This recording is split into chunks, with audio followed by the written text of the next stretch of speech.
Boa noite a todos. Eu gostaria de dividir com vocês esse espaço em nome do Centro Espírita Francisco de Assis e na Quarta U.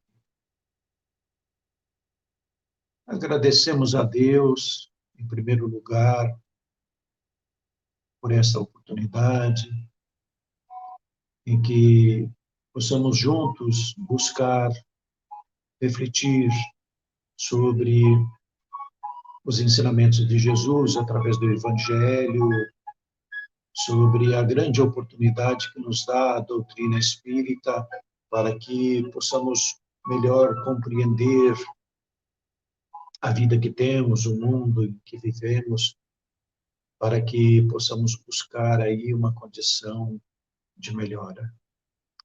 Assim, nós pedimos aos amigos espirituais, que certamente estão sempre conosco, para que nos auxiliem em mais esta condição.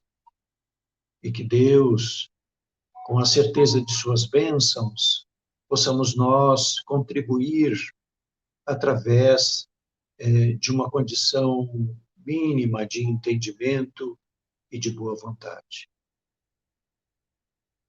Assim, nós buscamos fazer uma reflexão hoje sobre o 16º capítulo do Evangelho, intitulado Não se pode servir a Deus e a Mamon. Entendendo, em primeiro lugar, que Mamon aqui quer significar bens materiais, dinheiro, valores materiais em si.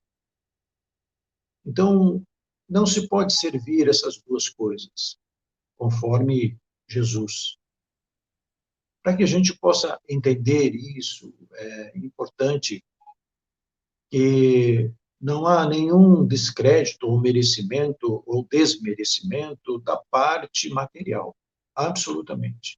É uma questão de compreendermos e buscarmos o entendimento para que melhor possamos administrar, porque certamente todas essas situações, todos esses bens, os valores, o dinheiro, tudo isso tem um objetivo, tudo isso tem uma condição da qual, no mundo em que vivemos, nos servem muitas vezes de provas terríveis, em que nós, buscando compreender certos fatores, certas circunstâncias, nos auxiliarão no nosso progresso, no nosso desenvolvimento.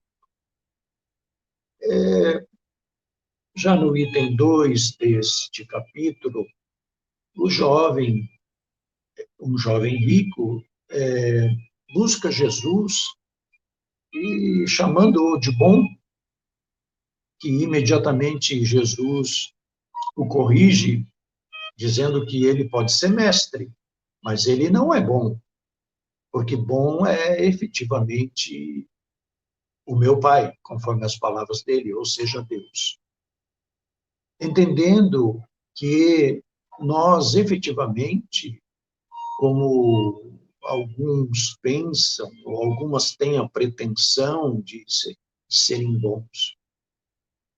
E Jesus deixa bem claro que ele mesmo não é bom, porque bom é efetivamente o meu Pai, Deus, porque ele nos dá todo dia, pela eternidade, situações das quais nos beneficiam sempre, sempre, sem nenhuma limitação, sem nenhuma,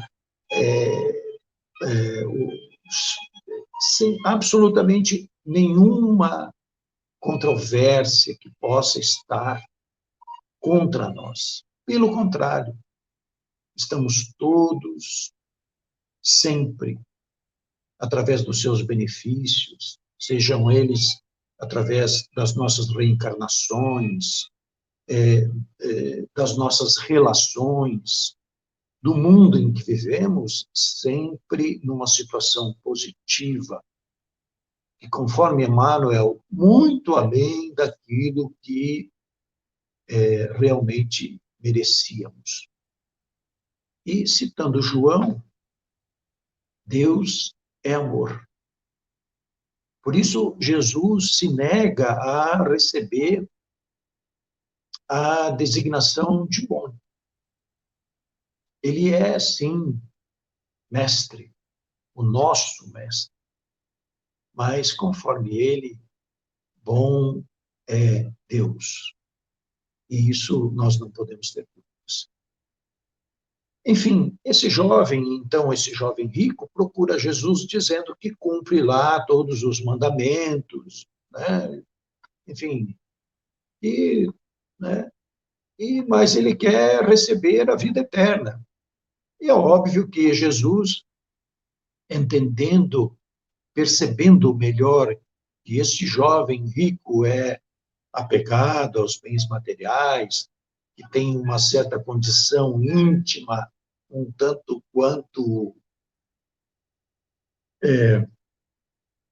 digamos assim, um tanto quanto não clara com respeito à vida eterna, diz a ele que vai de vida ter, doe seus bens, etc.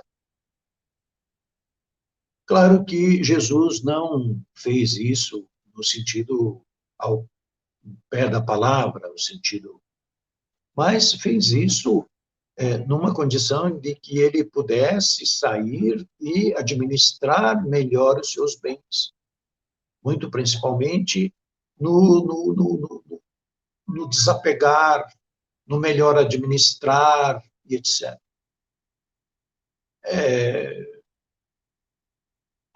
No mínimo, a gente pode entender que Jesus não vai nos mandar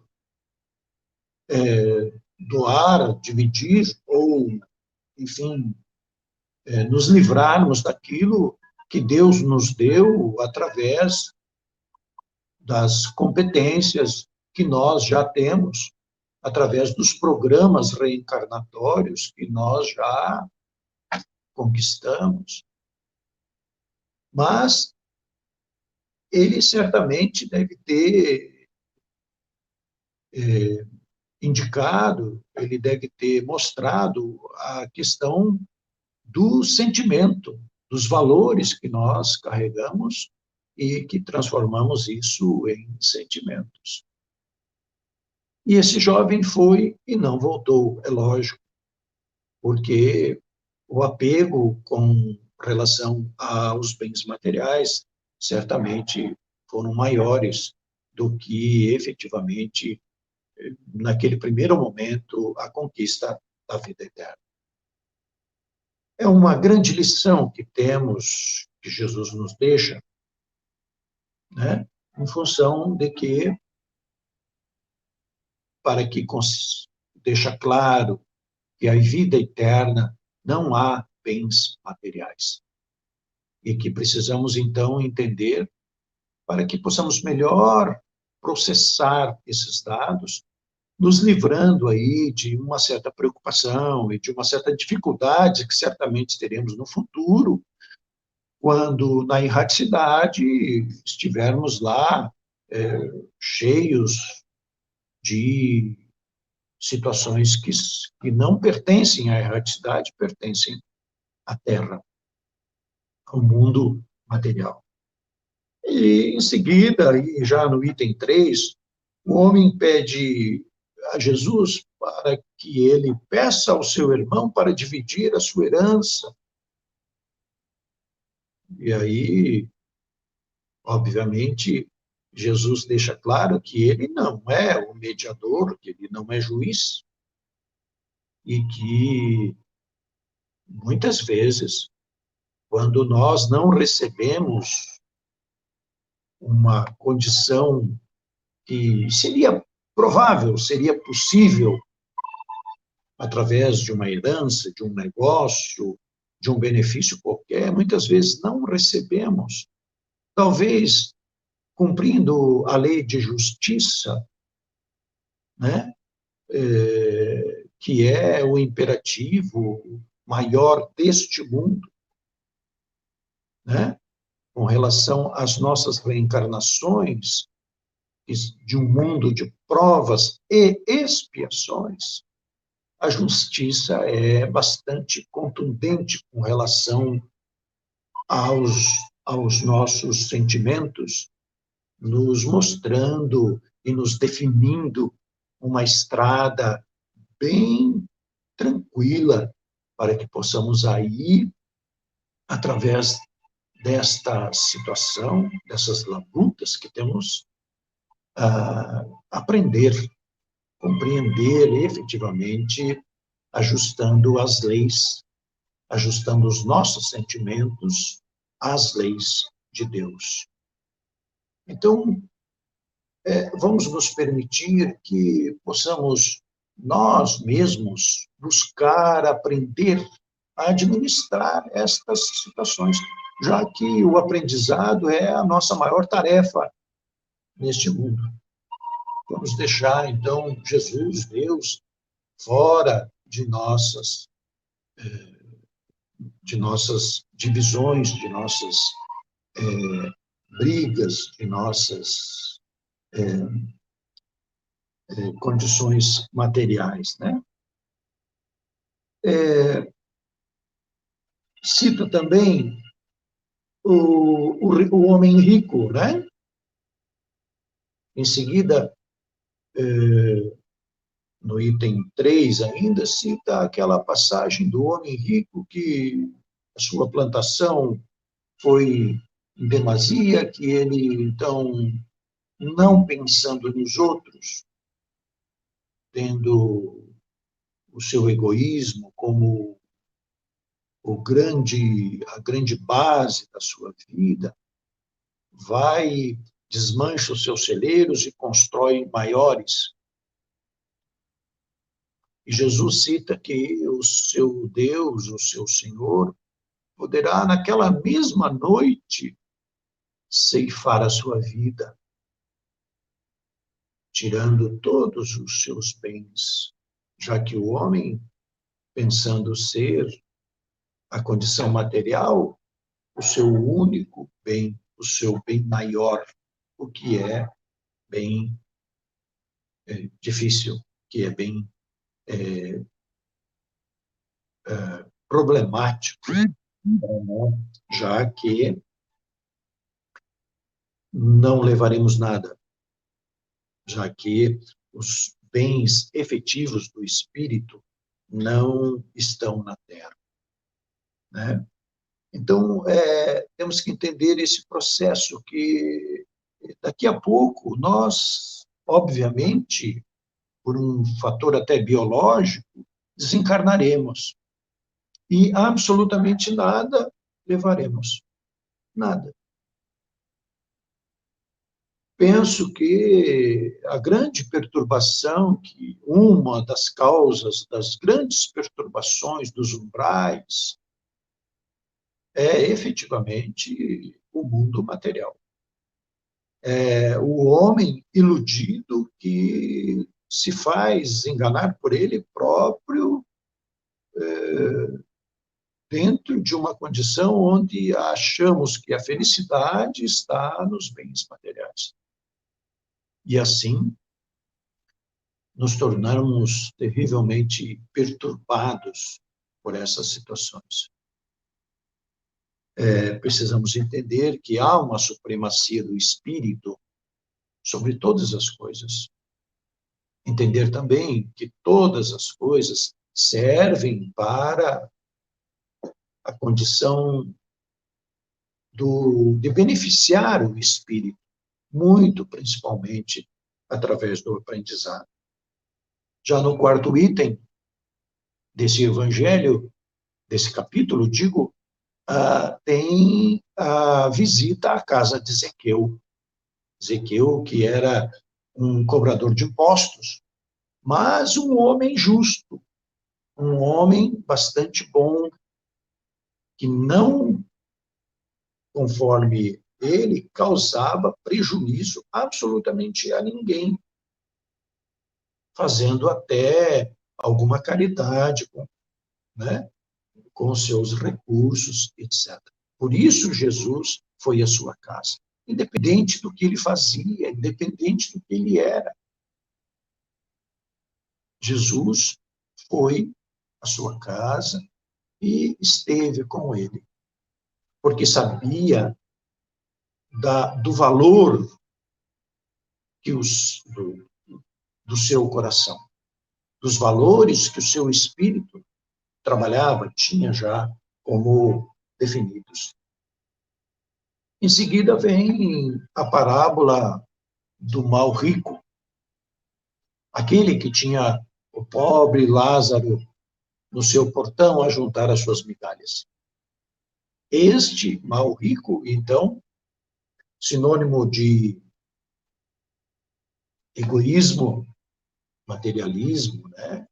Que se vestia maravilhosamente bem, né? Todos os dias, alimentando não só o seu egoísmo, mas também a sua vaidade, né? Este nos mostrando um papel do qual nós não precisamos, né?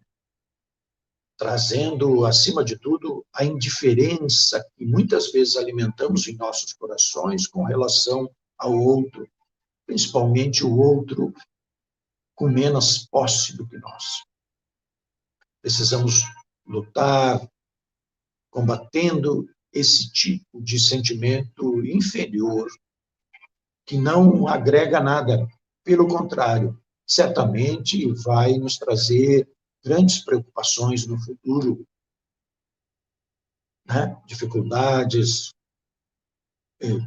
penso que na erradicidade até um certo constrangimento, uma certa vergonha, né?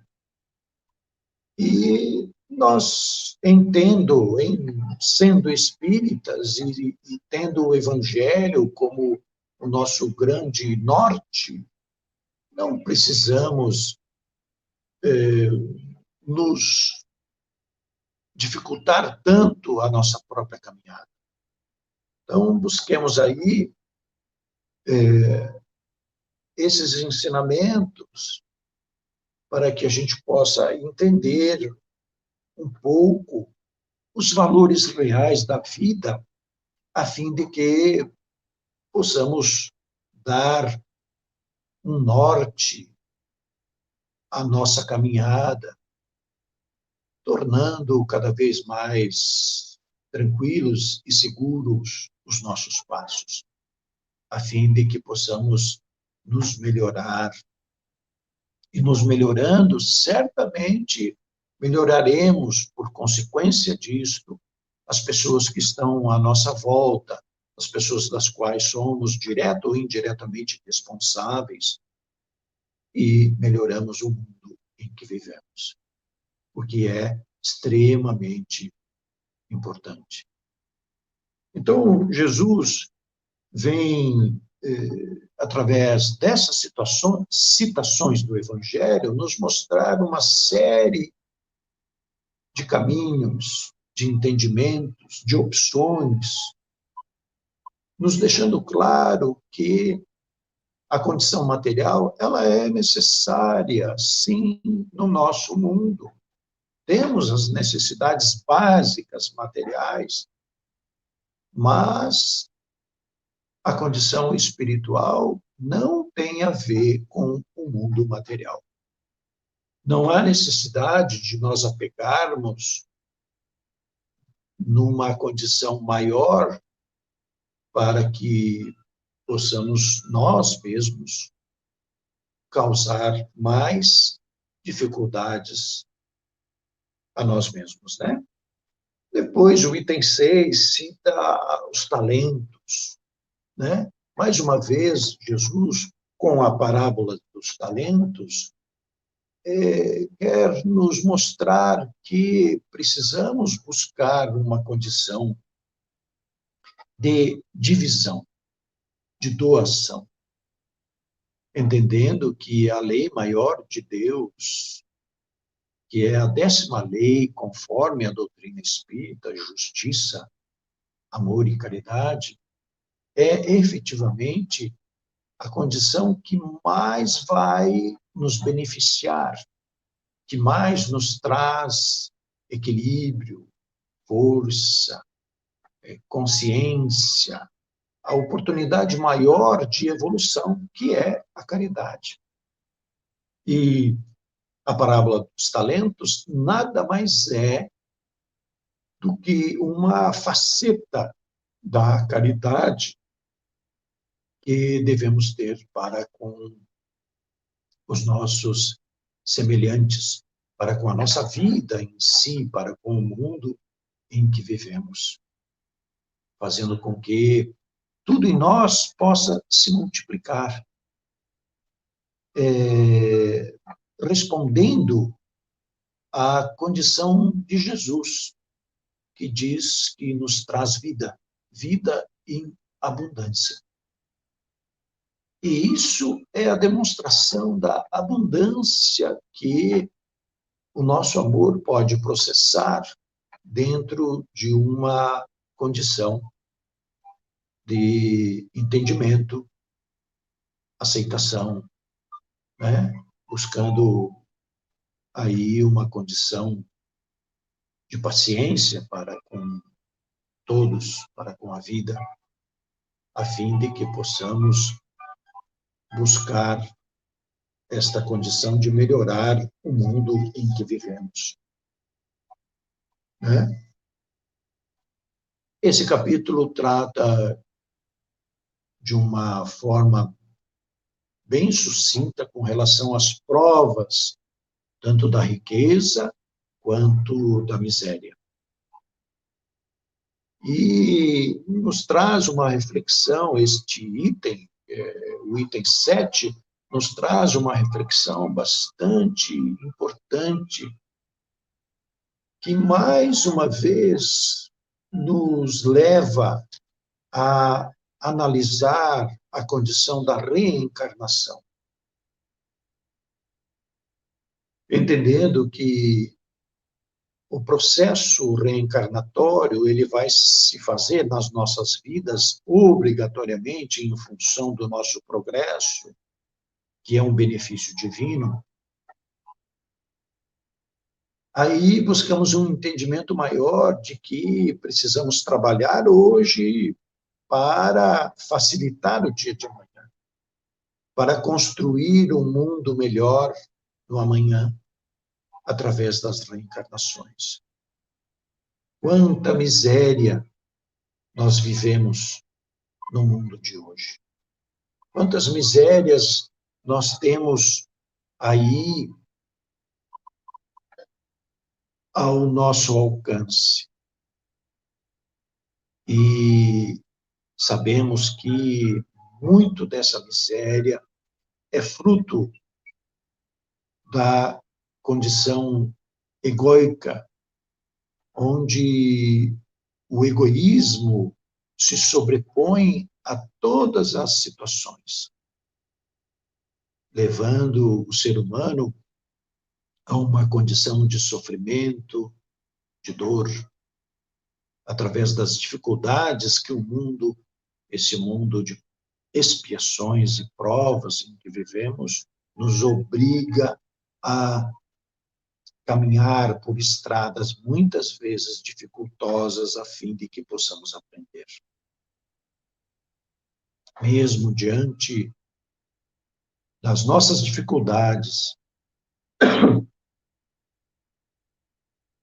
Joana de Ângeles deixa claro que elas nos servem perfeitamente para que a gente possa buscar os recursos necessários, principalmente dentro do entendimento, dentro das nossas experiências, para que possamos evoluir, construindo assim, a partir do nosso mundo, a partir da nossa condição, um mundo melhor, né?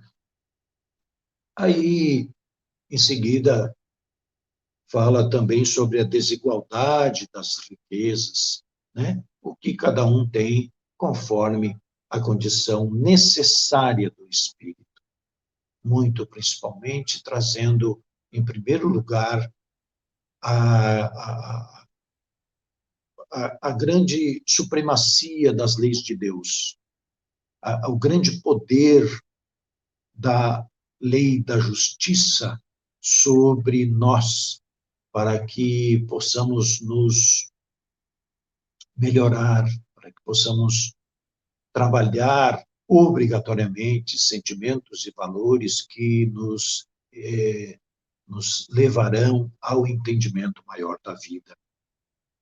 E depois, nesse mesmo capítulo, tem, a partir do item 9, a instrução dos espíritos, e eles aí nos, nos fornecem diversas situações sobre a verdadeira propriedade do espírito, os esclarecimentos tão necessários que precisamos para que possamos trabalhar esta condição do materialismo, que é efetivamente uma das grandes chagas ainda da humanidade, o materialismo. Obviamente, nós que somos espíritas, estudamos a doutrina, entendemos que ainda faz parte da nossa inferioridade espiritual, onde muitas vezes nós nos apegamos a uma condição mais imediata, mais ao nosso alcance, e buscamos aí, ou tentamos buscar aí, a nossa felicidade. E que, obviamente, Jesus aí nos deixa sempre tão bem claro que ela não está aí, não pertence a este mundo. Então, é necessário que possamos fazer um trabalho para que possamos aí nos melhorar efetivamente nesse sentido, entendendo o processo da vida, entendendo o processo do qual nós vivemos no mundo material. Assim, espero que essa oportunidade de reflexão possa ter acrescido um pouquinho nos nossos valores, e assim buscamos uma condição de melhora.